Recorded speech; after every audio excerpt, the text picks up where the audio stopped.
Bonjour à tous et bienvenue dans votre journal des associations, et c'est avec plaisir que je vous retrouve après cette grande coupure qui a fait du bien à tout le monde, et j'en profite pour souhaiter une bonne rentrée à tous les enfants et à tous les personnels. Et justement, en parlant d'éducation, nous avons le plaisir de recevoir sur notre plateau aujourd'hui l'association L'École du Bonheur, une association que vous connaissez parce que c'est pas la première fois qu'on les reçoit. Bonjour Catherine. Bonjour. Alors comment ça va? Très bien en cette rentrée, donc tout va bien. C'est la rentrée aussi à l'École du Bonheur. Voilà, et l'École du Bonheur, bien sûr, qui a été très active parce qu'il y a eu encore plein de projets et dont tu es venu nous parler justement cette semaine. Et en plus, tu n'es pas venu seul puisque nous avons aussi le plaisir de recevoir donc Victor, Lalita et Jaya, avec qui on fera un peu plus ample connaissance donc tout à l'heure. Mais juste pour les téléspectateurs quand même, Catherine, parce qu'on a toujours des nouveaux téléspectateurs donc sur Télécréole et notamment sur le journal des associations. Est-ce que tu peux te présenter pour eux?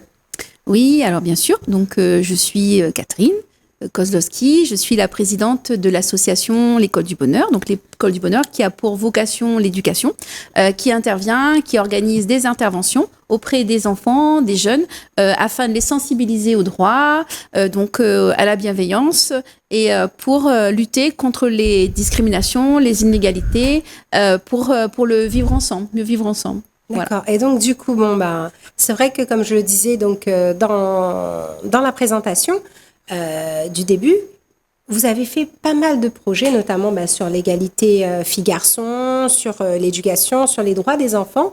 Et cette année, donc, a été particulière parce que vous avez donc travaillé sur un projet bien précis. Oui, alors cette année, on a pour la première fois donc co-organisé un échange Erasmus+. Donc un voyage en fait, un échange avec la Belgique, donc du 6 au 16 juillet. Donc on a eu le plaisir de recevoir des jeunes belges, donc 18 jeunes, et avec leurs encadrants. Et ensuite, du 19 au 30, donc juste après, c'est notre groupe en fait, nous les jeunes réunionnais qui sommes allés en fait en Belgique. Voilà, donc on parle aussi d'Erasmus+. Erasmus+, on entend beaucoup parler dans tout ce qui est école. Juste pour les téléspectateurs, est-ce que tu peux expliquer en quoi ça consiste un petit peu? Alors Erasmus+, en fait, donc c'est un programme d'échange en fait entre jeunes, donc qui est financé par l'Union européenne. Donc nous, on a été mis en relation avec donc une structure, l'administration communale d'Oderghem, en Belgique, et du coup on a monté ce projet. Donc au départ c'est leur idée à eux, donc ils ont cherché en fait un groupe de jeunes à La Réunion qui travaillaient en fait sur le même thème. Donc c'est un échange ayant pour thème les discriminations et le harcèlement. Voilà, donc j'ai emmené un diaporama avec quelques images parce que du moment où on les a reçus en fait chez nous à La Réunion. Voilà, donc un diaporama qui va apparaître donc sur nos écrans et que nous allons donc commenter. Oui, alors du coup, ici, donc on est au Crous, la Cité internationale de Saint-Denis. Donc c'est là qu'on les a reçus. Donc et tous les jeunes étaient hébergés en même temps. Donc il y avait les jeunes belges et les jeunes réunionnais. Donc 18 et 18. Donc ça fait un très grand groupe. Voilà, donc on avait accès au foyer. Voilà, donc ensuite l'image suivante. Voilà, donc ça c'est notre première sortie. On a fait un tour de l'île et ensuite on a fait découvrir aux Belges, à nos amis belges, la cuisine réunionnaise. Donc ce sont les familles des jeunes réunionnais donc qui ont préparé en fait des mets pour les Belges. Donc ils ont adoré. Alors l'image suivante. Donc un petit balayage de notre séjour. Donc là, on a organisé en fait tout le long donc des rencontres, des conférences. Donc là, on a mené avec les Belges, donc on leur a fait une démonstration d'une animation contre le harcèlement. Donc c'est au foyer 150, donc l'association AEGR. Donc c'est à Saint-Pierre où on a eu mise à disposition de l'antenne sud du département et avec les jeunes conseillers départementaux avec lesquels on travaille tous les ans. Donc on a organisé une conférence pour parler de harcèlement et d'éducation. Alors, juste après, donc la suite du diaporama.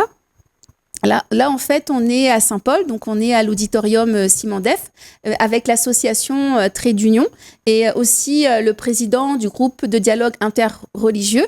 Et là, avec les amis belges, on a parlé de croyances, donc de discrimination qu'il pouvait y avoir par rapport aux religions et tout simplement au fait de croire ou de ne pas croire. Voilà, donc c'était un moment d'échange très fort et très intense. Alors ensuite, la diapositive suivante.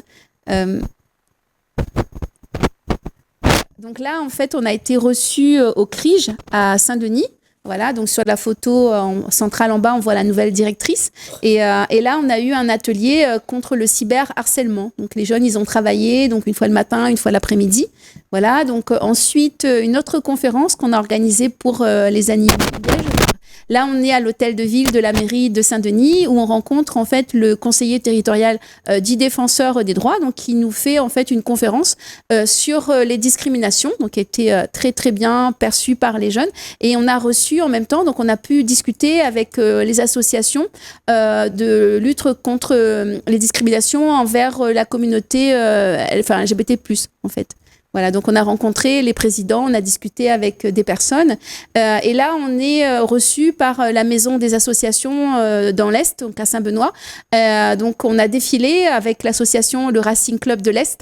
Voilà, au 14 juillet pour la fête nationale. Et on a eu le plaisir, en fait, d'avoir une activité kayak qui nous a été offerte. Voilà, donc de belles images. Et pas que, parce qu'on n'a pas fait que du sérieux. Les jeunes, en fait, aussi belges, ont visité, en fait, La Réunion. Donc, on est allé au volcan. Enfin, on leur a fait découvrir notre diversité culturelle et aussi notre diversité, en fait, naturelle. Voilà. Et puis, de toute façon, je pense aussi que c'est ça aussi le but de l'échange aussi, c'est de découvrir aussi la culture des uns et des autres. Voilà. Et justement, en parlant de découverte des uns et des autres, nous avons sur le plateau donc Victor. Victor, bonjour. Bonjour. Donc, toi aussi, tu as participé donc à ce projet-là. Donc, tu vas juste te présenter un petit peu pour les téléspectateurs. Bien ensuite, on a hâte d'entendre, toi, quelles ont été tes impressions et ton ressenti par rapport à tout ce beau projet. D'accord. Eh bien, bonjour, je m'appelle Victor. Je suis lycéen en terminale au lycée Louis Payen à Saint-Paul. Et donc, je fais partie de l'association L'École du Bonheur, avec laquelle j'ai pu participer au voyage et au projet Erasmus avec les Belges. Alors, et du coup, qu'est-ce qui t'a donné l'envie, toi, d'intégrer ce projet ? Moi, ce qui m'a donné envie d'intégrer ce projet, c'est d'abord la rencontre avec des personnes de cultures différentes. Donc, ça a été dépaysant parfois lors de nos discussions, parce qu'on n'avait pas du tout les mêmes habitudes de vie, etc. Donc, ils mangent pas la même chose qu'ici, forcément. Le riz, pour eux, ça fait un gros changement déjà. Et voilà, il y a beaucoup de changements comme ça auxquels on pense pas forcément dans la vie de tous les jours entre Belges et Réunionnais. Ah d'accord. Est-ce que tu as une petite, à part le riz, il y aurait peut-être une note des autres anecdotes ou... Des anecdotes, oui. Déjà, par rapport au vocabulaire utilisé, il y a beaucoup d'expressions là-bas qui m'ont surprise. Par exemple, là-bas, pour dire « tu peux faire » à quelqu'un, ils disent « tu sais faire ». Donc, ce qu'on ne dit pas à La Réunion, ni en France. Oui, voilà, il y a d'autres expressions. Voilà. Pour dire qu'il pleut beaucoup, on va dire qu'il drache. D'accord. Voilà. Ah oui, donc c'était vraiment là un échange donc culturel. Et toi, donc, quel a été ton rôle qu'est-ce que tu as fait, toi, dans ce projet ? Eh ben, un petit peu comme tous les membres, je pense, du projet, j'ai pu participer du coup à la rencontre. Et on a fait du coup beaucoup d'activités ensemble, où on a pu partager nos différentes visions. Que ce soit, si je peux donner des exemples, je sais pas, on a visité des lieux touristiques déjà, pour leur montrer l'île de la Réunion qu'ils connaissaient pas forcément. Et puis on a fait des activités plus didactiques, où on a pu apprendre les uns des autres, pour mieux comprendre les faits sociaux, par exemple, fondamentalement basés sur la discrimination du coup, puisque le thème du projet était l'harcèlement et les discriminations. D'accord. Et justement, est-ce que tu penses que pour toi, il est important en tant que jeune là de s'investir dans tout ce qui est lutte contre le harcèlement ? Quelle est ta vision de ce fléau là qui touche un peu la société ? Je pense que oui, l'harcèlement c'est un sujet, une priorité, je pense, pour tout le monde, pour que ce soit pour les jeunes et même les adultes, qui sont parfois aussi mal renseignés. Et donc, en tant que jeune, j'ai pu évidemment me renseigner là-dessus. Et oui, je pense que c'est un sujet important parce qu'on est beaucoup à être sujet à l'harcèlement ou même à des discriminations, que ce soit sur plusieurs critères, hein, le racisme le plus connu, on va dire, ou le sexisme ou d'autres critères de discrimination. Et moi-même, j'ai pu parfois en subir, comme beaucoup de personnes, je pense. Donc oui, c'est très important de se renseigner là-dessus. Et justement, Catherine, on n'est pas venu les mains vides, hein, puisque tu nous as ramené donc des images que je vous propose de visionner à l'instant.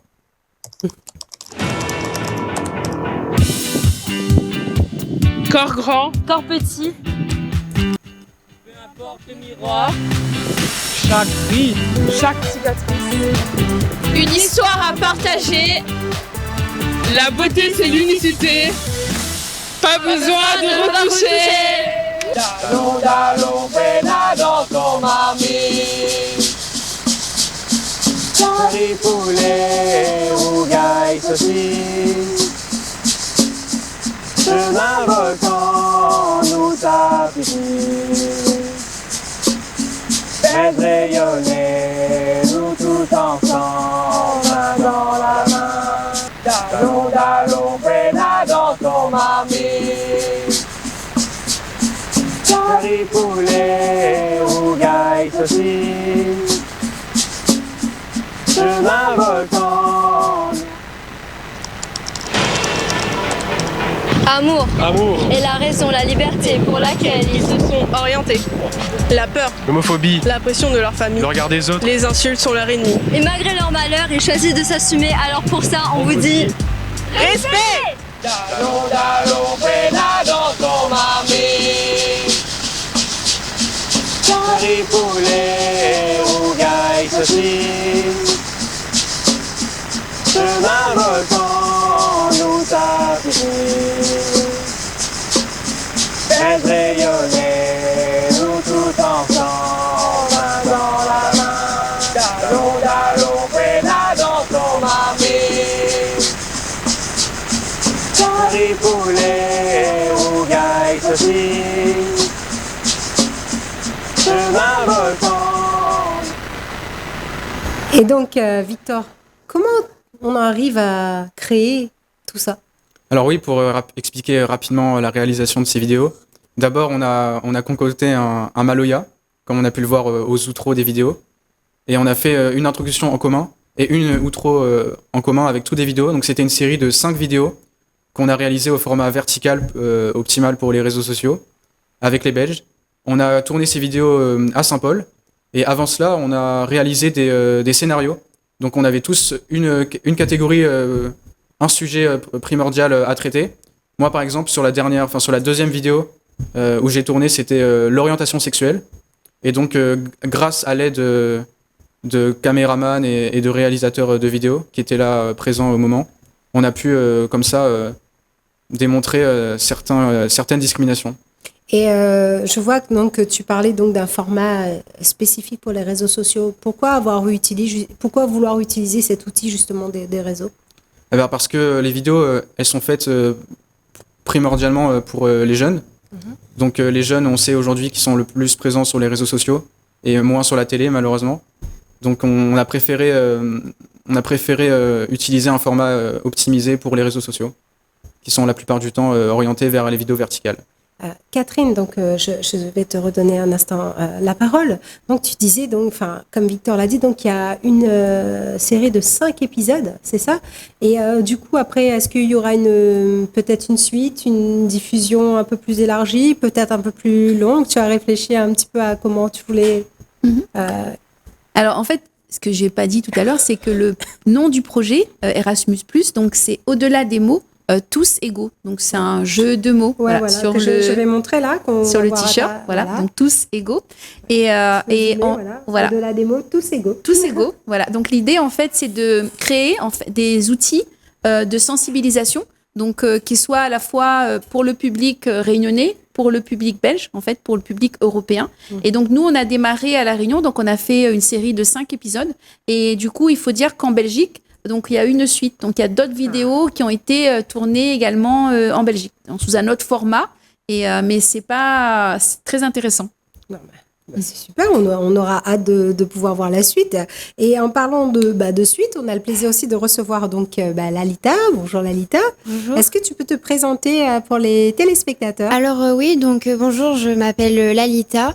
Je suis en 3e au collège Antoine Soubou à Saint-Paul. Et moi, je suis bénévole à l'association L'École du Bonheur et j'ai participé à une intervention au CIMANDEF à Saint-Paul, justement, et où j'ai pu faire des interventions et sensibiliser les plus jeunes, donc dans des écoles primaires et maternelles.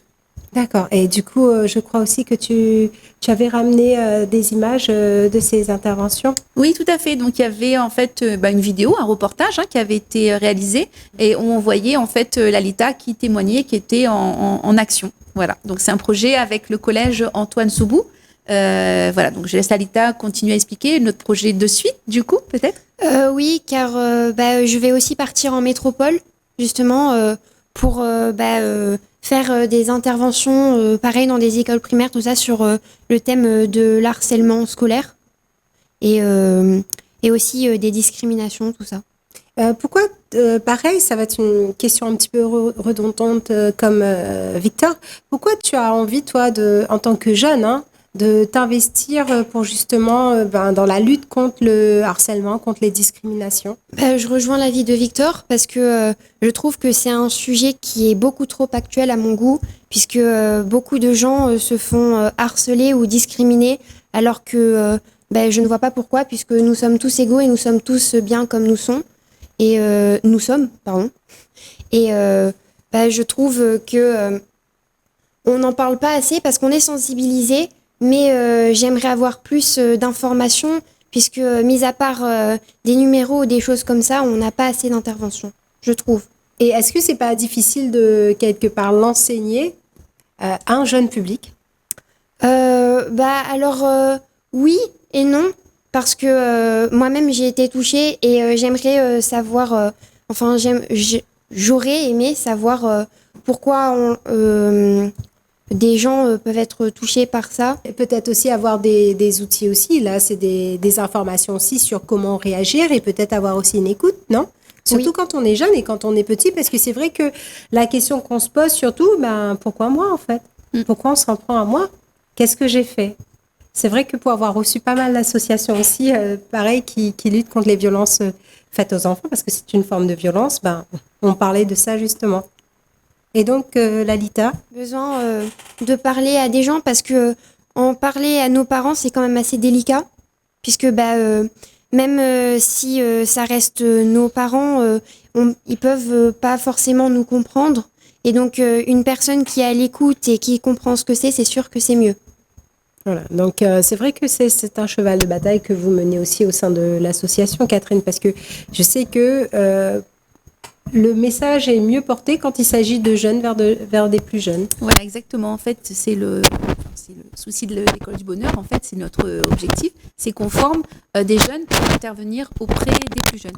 Et en fait, ce qui est important aussi pour nous, c'est qu'au-delà du fait de parler du harcèlement, de la discrimination, de ce que ça peut être, c'est aussi informer les enfants et les jeunes à propos de leurs droits, en fait. Donc, nous, on fait de l'éducation aux droits, notre cheval de bataille. Donc, du coup, on apprend les jeunes, en fait, à intervenir auprès des plus jeunes et des plus jeunes âges. Donc, c'est pour ça qu'aujourd'hui, on a aussi avec Jaya, nous la petite Jaya, donc qui est la plus jeune d'entre nous sur le plateau et donc qui va pareil comme ses autres camarades donc se présenter et puis justement on va voir toi pourquoi cet investissement au sein de l'École du Bonheur et surtout quel est ton rôle, qu'est-ce que tu y fais? Bonjour Jaya. Bonjour, alors moi je m'appelle Jaya, je suis en CM1A à l'école de l'Ermitage dans la commune de Saint-Paul.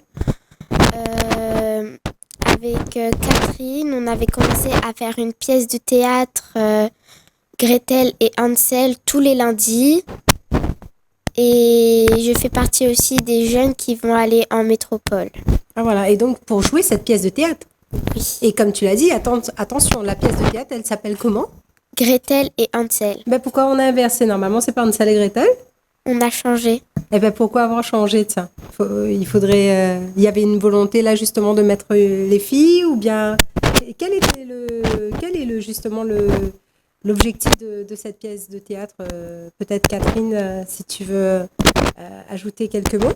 Oui, alors en fait, c'est une création qui est réalisée avec les enfants. Voilà, donc on est parti en fait du conte Hansel et Gretel. Et du coup, comme notre version à nous, elle est différente et qu'on n'a pas envie de de raconter la suite parce qu'on espère jouer également à La Réunion. Donc, c'est notre volonté en fait. Donc, on a une petite troupe de théâtre, donc on emmène sur Paris pour les États généraux des droits de l'enfant. Ouais. Mais pas que, c'est aussi pour une représentation parce que le spectacle qu'on prépare en fait, c'est pour sensibiliser les enfants sur leurs droits en fait. Donc ce n'est plus Hansel et Gretel, mais Gretel et Hansel, et on ne vous en dira pas plus parce que moi je voulais poser plein de questions. Il faudra venir voir. Donc Jaya, elle a gardé le secret. Ah bon? Et qu'est-ce que tu fais? Alors, sans trop dévoiler, mais qu'est-ce que tu fais toi dans cette pièce de théâtre? Tu joues quoi? Moi, je joue la narratrice dans cette pièce de théâtre. Ah, donc c'est toi qui raconte l'histoire. Tu voudrais pas nous la raconter du genre des associations? Non, il faudrait venir voir. Génial, on pourra suivre ça avec. Oui, voilà. L'idée, c'est de faire le tour des mercredis jeunesse. Voilà. D'accord, ok. Et du coup, là, Catherine, c'est vrai que là, c'est complet, donc avec beaucoup de choses à venir. Est-ce que tu aimerais rajouter quelque chose, puisqu'on arrive presque à la fin de ce journal, peut-être une petite conclusion sur tous ces projets-là que tu vas mener, parce que c'est vrai que c'est beaucoup d'investissement à chaque fois et que on arrive à faire plein de projets comme ça avec l'École du Bonheur. Voilà, donc alors, en fait, moi j'aurais un appel à lancer, voilà, parce qu'on a participé, on a organisé, co-organisé le séjour Erasmus, donc qui est financé entièrement par l'Europe. Donc c'était, on va dire, gratuit entre guillemets, parce que rien n'est gratuit pour les jeunes. Et là, en fait, on a notre projet sur Paris, donc pour les États généraux des droits de l'enfant, et également parce qu'on a participé en fait La Réunion à la consultation annuelle du défenseur des droits. Donc on y va aussi pour la remise du rapport. Le 20 novembre. Et du coup, on est un groupe de 14 enfants jeunes. Donc, il y a des enfants donc de Saint-Paul, donc de l'école de l'Ermitage, et donc ils sont 7. Et également des collégiens, des lycéens. Voilà. Et du coup, le souci, comme tout, en fait, c'est les sous. Et donc, du coup, c'est très compliqué parce que ça fait quand même 5 ans. On y arrive à chaque fois. Et donc là, en fait, on lance un appel un peu à l'aide parce qu'on aimerait vraiment emmener tous les enfants et ne pas sélectionner par rapport aux financiers. Parce qu'évidemment, il y a une participation financière et qui est demandée à la famille. Et pour certains enfants, ça peut être très lourd parce qu'en fait, les dates des états généraux, on ne les choisit pas et ça se passe en période scolaire. Donc, du coup, les enfants, ils sont excusés parce qu'évidemment, c'est un grand événement et on apprend beaucoup en se rendant sur Paris pour cette grande occasion. On va aller au Sénat, donc le 23 novembre. Et donc, c'est dommage, en fait, parce qu'on n'a pas droit à la CAF, en fait. On n'a pas l'aide au temps libre qui sont pour les vacances, donc on n'a pas non plus le système VACAF, on n'a rien. Et donc du coup, c'est un petit peu dommage. Donc on sollicite la municipalité de Saint-Paul, parce qu'on fait partir des enfants, beaucoup, très majoritairement de Saint-Paul, qui font partie. Donc on aimerait beaucoup avoir comme partenariat la mairie. Voilà, donc on a sollicité aussi le Rotary Club de Saint-Gilles. Voilà, donc on attend des retours. Voilà. Et justement, s'ils veulent vous répondre, comment on fait pour vous contacter? Alors, pour contacter l'École du Bonheur, donc on peut appeler donc au 06 92 88 90 42. Voilà, donc ça, c'est le numéro de téléphone. On peut aussi envoyer un mail donc à contact@l'écoledubonheur.org. Donc, l'école, c'est en créole, donc comme on voit sur le plateau, donc LEKOL, donc du bonheur tout collé. .org et ou alors sur notre site internet donc www.l'écoledubonheur.org voilà donc, et je réponds donc on peut envoyer des messages sur le site et puis si on a envie de faire partie aussi de l'association et de nous soutenir donc on est partant. Voilà, donc là ce qui arrive bientôt pour les vacances d'octobre, donc on a répondu à l'appel à projet Colo apprenante et du coup on va organiser un séjour sur Saint-Gilles, à l'hôtel à l'Amanda. Donc, de toute façon, nous, c'est toujours... et là, on est plus sur l'environnement. Donc, on est en route vers la semaine européenne du développement durable avec un événement, bientôt un grand débat. Voilà. Donc voilà, donc toutes ces informations, donc comme l'a précisé Catherine, donc vous pouvez retrouver donc sur les pages Facebook ou alors vous prenez contact avec l'association École du Bonheur 06 92 88 90 42 ou alors par mail contact @ l'école en créole LEKOL du bonheur .org. Ben voilà, en tout cas, merci beaucoup Catherine, Jaya, Lalita et Victor d'avoir répondu à mon appel. Quant à moi, je reste disponible via ma page Facebook Jessica Alaguirre ou via la page Télé Créole et je me ferai un plaisir de vous répondre. C'est une émission que vous pouvez retrouver en replay sur votre chaîne YouTube, le journal des associations 974. Je vous souhaite une agréable fin d'après-midi sur votre chaîne et je vous dis à bientôt sur Télé Créole.